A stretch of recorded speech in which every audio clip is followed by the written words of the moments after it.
Night in 12A. I moved into 12A because it was a steal, a corner unit on the 12th floor of a tired high-rise, with a view of the city's jagged skyline. The building was old, its elevator creaking, halls dim with burnt-out bulbs, but the rent was low, and I needed a fresh start. I didn't expect the nights to turn on me, or that the walls would start keeping secrets. It began my first week, a Monday past midnight. I was unpacking when the tapping started, soft, erratic, like a pencil against glass, coming from the window. I flicked the blinds up, nothing but dark, the streetlights 12 stories below, no ledge for anyone to stand on. The tapping shifted, sharper, to the wall beside it, 12B, the unit next door. I knocked back, a warning, and it stopped, leaving a hum in the air, faint, like a radio left on low. Tuesday night, it wasn't tapping. It was scratching, slow and deliberate, clawing down 12B's wall. I'd met the neighbor once, a twitchy guy in a hoodie who'd mumbled about keeping the lights on before darting inside. I banged on the wall, yelling, "Hey, cut it!" The scratching paused, then answered faster, deeper, gouging. I grabbed my phone, flashlight on, and checked the hall. 12B's door was shut, no sound, no light leaking out. Back in bed, the hum grew, buzzing in my teeth, and I heard a whisper, "Over here," not from the wall behind me. I spun, light slashing the room. Empty, just boxes and shadows. The whisper lingered, "Over here." From the closet now. I yanked it open. Coats, a broom, nothing else. But the scratching erupted, not next door, from my wall, inches from my head. I stumbled back, heart racing, and the hum turned to static, crackling through the room. I called the landlord straight to voicemail, and at 2 a.m. the lights flickered, the scratching circling, wall to ceiling to floor. Wednesday, I asked the doorman, an old guy named Lou, about 12B. He frowned, rubbing his chin. "Guy's weird, pays cash, never leaves. Been here forever, I think." I mentioned the noises. He shrugged. "Thin walls. Happens." That night, I stayed up, a baseball bat by the couch, waiting. At 1:47 a.m., the scratching hit, ragged, desperate, and the whisper came, "Let me out." I swung at the wall, drywall dented, dust fell, and the static roared, a voice breaking through. "You're close." My voice warped, pleading. Thursday, I borrowed a drill from a coworker, done with guessing. I waited till 3 a.m., when the scratching peaked, and drilled into 12B's wall. Slow, steady, plaster crumbling. The bit hit something soft, then stopped, stuck. The static screamed, and the lights died, my flashlight catching a drip, black, thick, oozing from the hole. The whisper hissed, "See me," and I pried the drywall with the bat, tearing a gash. Beyond was dark, but my beam caught it. A shape, curled, pale, trembling, its back to me, hair matted and wet. I froze as it turned, too slow, joints cracking. Its face a smear, eyes too many, blinking unevenly. The static was its voice. "You opened it." And the wall buckled, more hands clawing out, gray and twisted.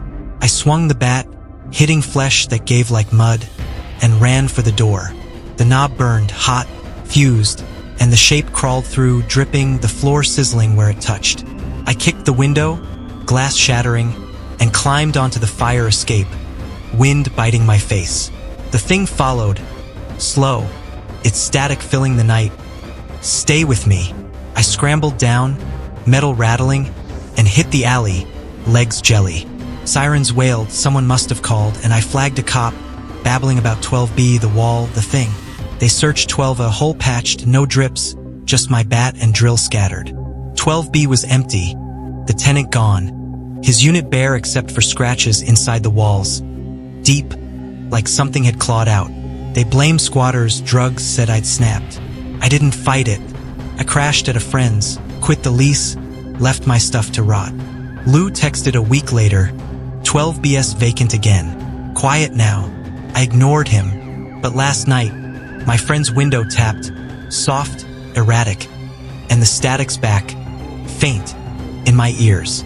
I wake with burns on my hands, black under my nails, and the mirror shows it. Smeared face, too many eyes, behind me.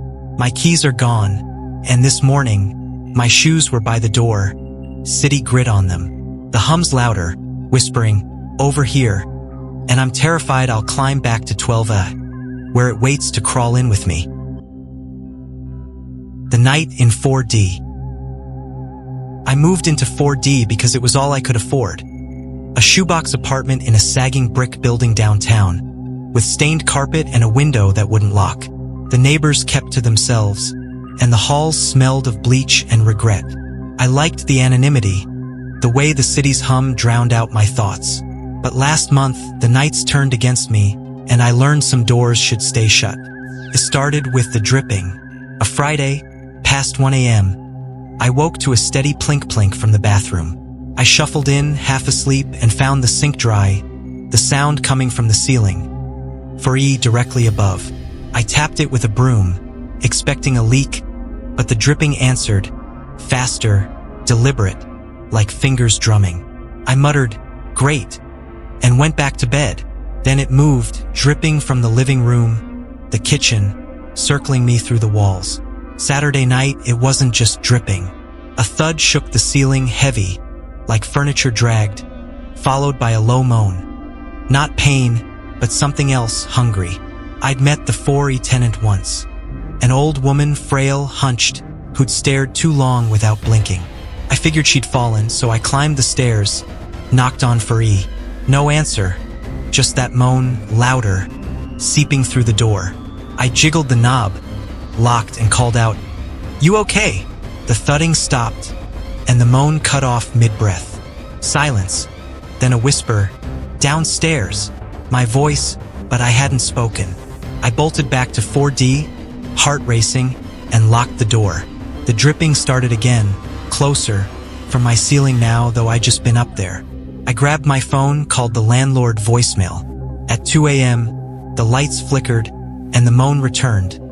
Not above, but behind the wall to 4C, the empty unit next door. I pressed my ear to it, cold, damp, and heard scratching slow, like nails carving plaster. The whisper came again, "Open it." From my own throat, unbidden. I didn't sleep. Sunday, I asked the janitor, Mike, about 4E and 4C. He scratched his neck, uneasy. Old lady's been gone months. Died in her sleep. 4C's vacant since the last guy flipped out, trashed it. I pressed him, he shrugged. Pipes act funny here. Don't worry. But that night, the dripping turned to knocks, 3 paws, 3 rotating walls, ceiling, floor. I banged back, yelling, "Stop it!" The knocks mimicked me, louder, shaking the room, and the moan wove through. A chorus now, voices overlapping. Monday, I borrowed a crowbar from work. Fed up, I waited till 3 a.m., when the knocks peaked, and pried at 4C's door in the hall. It gave easily, too easily, revealing a dark maw, air thick with mildew and something sweet, rotting. My flashlight caught bare walls, gouged deep with scratches, and a mirror, cracked, reflecting me. But my eyes were wrong, wide, black. The knocks erupted behind me, from 4D, and I ran back, finding my door ajar, though I'd locked it. Inside, the mirror by my couch was fogged, a handprint pressed into it. Not mine, too small, fingers webbed. The knocks turned to bangs, walls trembling, and the moan filled the air. Stay. I swung the crowbar at the wall to 4C. Plaster crumbled, revealing a hole, dark, pulsing. Something moved inside, pale, slick, coiling, and the dripping hit my floor, red, thick, not water. I stumbled back as the lights died, my flashlight catching a figure in the doorway. Tall, stooped, its face a wet hollow, dripping onto my carpet. I screamed, "Get out!" and it mimicked me, voice bubbling, stepping closer. The hole in the wall widened, plaster cracking, and more came, hands, arms twisting out, reaching. I ran for the window, jammed it open, and climbed onto the fire escape, cold metal biting my hands. The moan chased me, downstairs, and I looked up, 4ES window was black, but something leaned out, dripping, watching. I hit the alley, legs shaking, and flagged a cab to a friend's place. I told him everything: doors, drips, hollow faces. He called me paranoid, but let me crash. The cops checked 4D next day. Clean, no holes, no blood, just my stuff scattered like I'd raged out. They blamed a break-in. I didn't argue. I canceled the lease, moved my boxes to storage, swore off that building. Mike texted later, "For CS rented. Hope they're quiet." Last night, my friend's sink dripped. Plink plink. And I woke to knocks 3 from his ceiling. My arms scratched, red under my nails, and the mirror shows it hollow, dripping, behind me. I hear the moan in my sleep. Stay. And this morning, my keys were gone. My shoes damp with alley mud. The city hums louder now, whispering my name, and I'm terrified I'll climb back to 4D, where it waits to hollow me out. The night below 6B. I moved into 6B because it was cheap and temporary. A 5th floor walk-up in a crumbling tenement, walls thin enough to hear the neighbors' arguments. The place was a mess. Peeling wallpaper, a mattress that sagged, and a kitchen sink that gurgled like it was choking. I figured I'd survive a few months until my new job paid off. But the nights in that building had other plans for me. It started my second week, a Tuesday near midnight. I was half asleep when the creaking began. Slow, rhythmic, from the floor, like someone rocking in a chair below me. I lived above 5B, supposedly empty after the last tenant vanished. No eviction notice, just gone, the super said. I stomped on the floor, muttering, "Quiet down." But the creaking answered, faster, scraping now, wood on wood. I lay still, listening, and heard a sigh, soft, mournful, seeping up through the boards. The next night, it wasn't just creaking. A thud hit, sharp, then dragged, like a heavy bag pulled across 5BS floor. I grabbed my phone, flashlight on, and pressed my ear to the ground. Cold, sticky, vibrating with that sigh, louder, joined by a whisper. Up here. My stomach flipped. I bolted upright, checked the hall empty, lights buzzing, and knocked on 5BS door downstairs. No answer, just the sigh, fainter, behind the chipped paint. I told myself it was rats, pipes, anything sane. Wednesday, I asked the super, a chain-smoking guy named Ray, about 5B. He squinted, ash falling. Nobody's there. Been vacant since, hell, I don't know, summer maybe. Guy left his crap. Never came back. I pressed him about noises. He shrugged. Old building. Creaks. That night, I stayed up, lights on, headphones blasting, but the creaking cut through. Slow, deliberate, circling under me. At 1 a.m., the thud dragging started, and the whisper grew. Look down. I yanked the rug aside. Nothing but warped boards, dust, and a stain, dark, spreading. Thursday, I borrowed a hammer from a coworker, determined to prove it was just the building settling. I tapped the floor solid until I hit a hollow spot near the stain.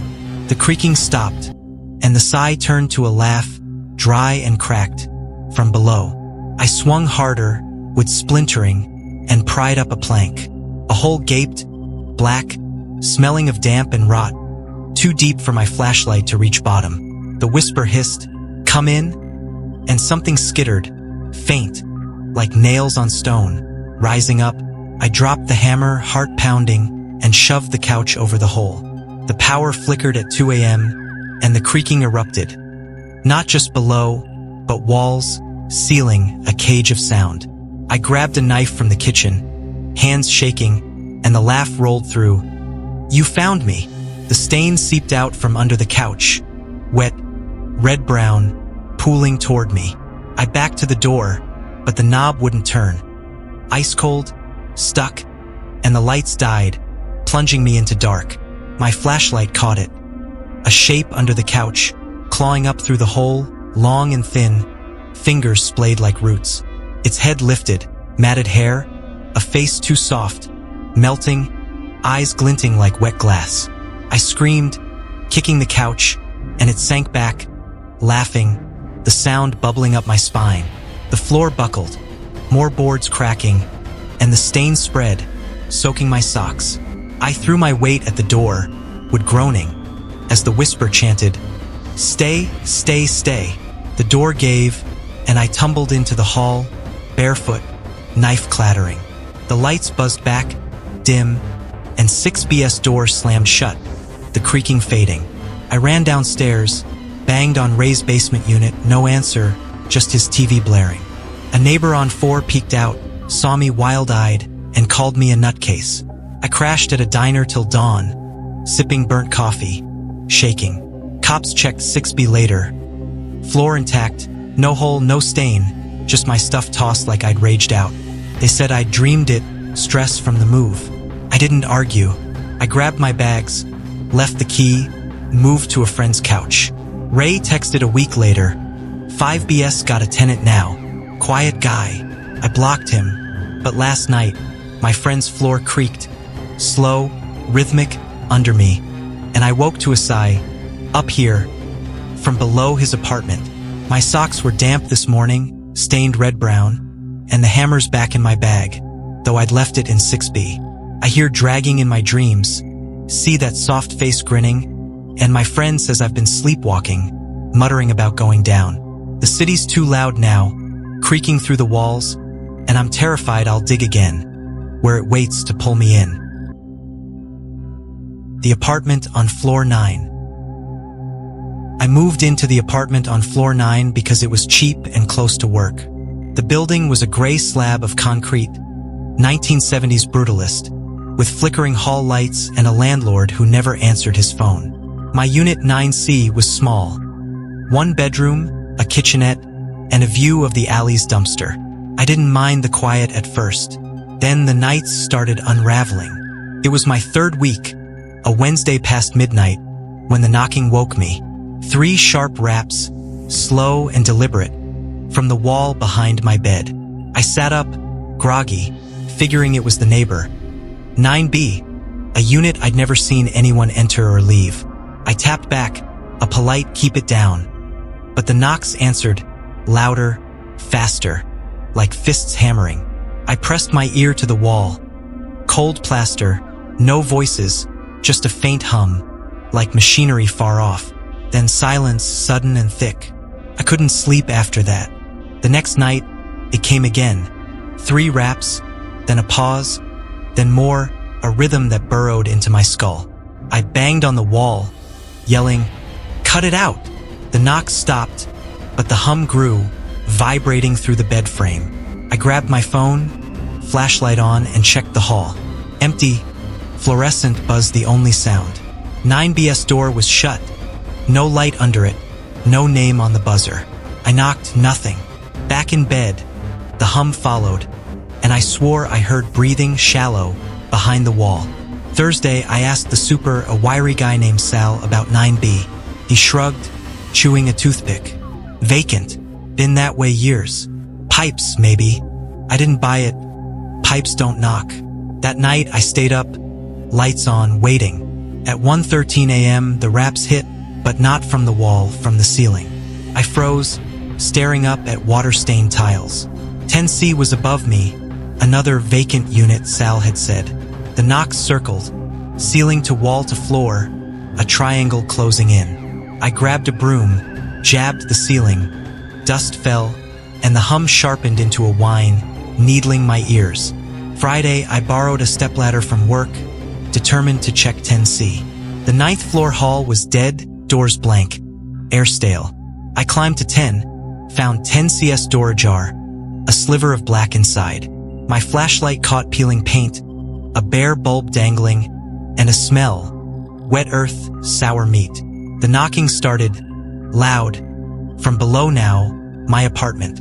I bolted back to 9C, heart pounding, and found my bed shifted, inches from the wall, scratches gouged in the floor. The hum was everywhere, a pulse in the air. I called Sal, got voicemail, left a rant about noises and vacant units. At 2 a.m., the power flickered, and the knocks turned to bangs. Wall, ceiling, floor, a cacophony shaking the room. I grabbed a kitchen knife, stupidly brave, and pressed my ear to 9BS wall. The hum roared, and a voice whispered, "Open it." Not through the wall behind me. I spun, blade out, light slashing the dark. Nothing, but my closet door creaked, ajar when I'd left it shut. I yanked it open, coats, boxes, and a hole, fist-sized. In the back wall, jagged plaster crumbling into 9B. The hum poured from it, thick, and the voice hissed, "Look!" I dropped the knife, grabbed my flashlight, and peered through. Darkness swallowed the beam, but something glinted, wet, moving, like eyes blinking. The banging stopped, and a hand, gray, skeletal, nails black, shot through, clawing my wrist. I screamed, pulling back, blood welling from gashes. The hole was empty when I looked again, just plaster dust. I barricaded the closet with my dresser, knife in hand, and sat against the bed, shaking. The power died at 3 a.m., plunging me into black. The hum turned to words, "You're home now," looping, echoing in my skull. Footsteps shuffled, not from 9B or 10C, but inside 9C, slow, dragging, circling me. My flashlight caught a shape in the corner, tall, bent, its face a hollow blur, arms swaying like reeds. It whispered my name, Tessa, and I hadn't told it that. I lunged for the door, but the knob wouldn't turn. Hot, stuck, like welded shut. The shape drifted closer, its hum a scream, and the walls pulsed, cracks spidering out. I kicked the door, wood buckling, as the thing's fingers, cold, damp, brushed my neck. It giggled, a child's voice in a throat too old, and I threw my weight against the door, tumbling into the hall. The lights buzzed back, dim, and 9CS doors slammed shut behind me. I ran to the lobby, barefoot, banging on Sal's door, no answer. A tenant on 3 saw me, wild-eyed, and called the cops. They found nothing, 9C intact, closet hole patched, no scratches, no blood. They said I'd imagined it, stress or a break-in I'd slept through. I crashed at a friend's, quit the lease, left my stuff. Sal texted later, 9BS rented now. Quiet type. I didn't reply, but it's not over. Last night, my friend's mirror reflected it. Hollow face, swaying, behind me.